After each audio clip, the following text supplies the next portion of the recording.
자, 이렇게 법무부와 검찰의 갈등이 또 불거졌습니다. 그런데 한편으로는 검찰의 내부 업무 분장이 왜 이렇게 시끄러운지 또 뭐가 그렇게 중요한 것인지 잘 이해가 안 되는 분들도 많을 겁니다. 저도 그렇습니다. 그래서 지금부터 하나씩 쉽게 풀어서 이게 어떤 문제가 있는지 그리고 앞으로 어떤 점이 우려되는지 짚어보도록 하겠습니다. 법조팀의 김태훈 기자 나와 있습니다. 자, 김 기자 어서 오십시오. 자, 일단 오늘 가장 크게 논란이 됐던 게 이제 검찰 형사부는 이 6대 범죄 수사할 때 검찰총장의 허락을 맡아라. 검찰 형사부가 논란이 됐는데 이 검찰 형사부라는 곳은 뭐라는 데입니까?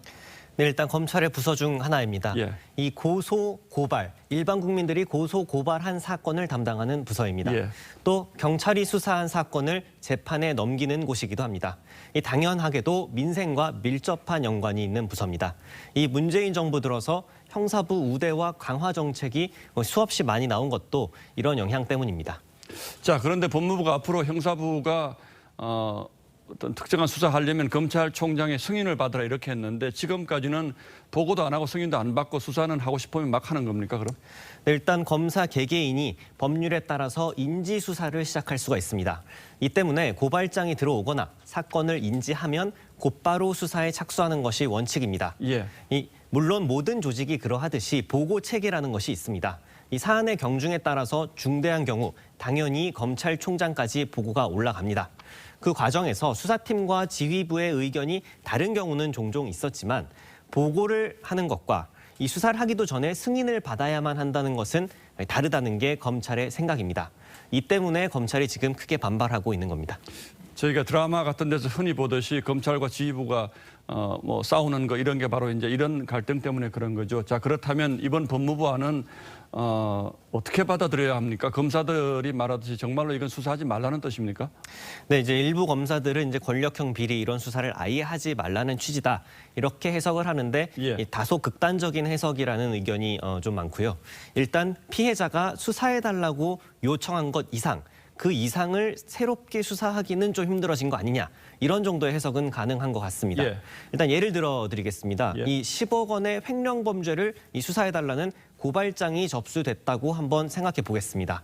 그런데 이 검찰이 수사를 하다 보니 이 사람이 횡령한 돈으로 공무원들에게 뇌물을 준 정황이 드러난 겁니다. 이렇게 되면 어떻게 해야 될까요? 당연히 계속 수사해서 다 밝혀내야 되겠죠. 네, 이제 저도 그렇게 생각을 합니다. 예. 그리고 여태까지는 그렇게 해왔습니다. 이것이 바로 인지수사입니다. 이 검찰이 직접 포착한 단서로 수사를 착수하는 건데 앞으로는 이런 일이 있을 때 그냥 수사를 계속하면 안 되고 반드시 일단 검찰총장의 허가를 받으라는 얘기입니다. 자, 그런데 조금 전에도 너무 이제 과한 해석이다 이런 표현을 쓰셨는데 이런 보고를 받고 검찰총장이 수사하지 말라고 하기는 어렵지 않겠습니까? 네, 일단 그런 지적도 있습니다.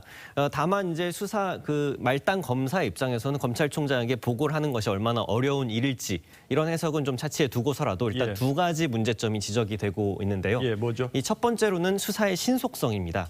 이 검사가 6대 범죄의 경우 그 증거가 인멸되지 않도록 보존하고 수사를 신속하는 것이 굉장히 중요한데요. 예. 이 검사가 수사를 시작하기 위해서 거쳐야 되는 보고 단계가 최소한 대여섯 가지가 됩니다.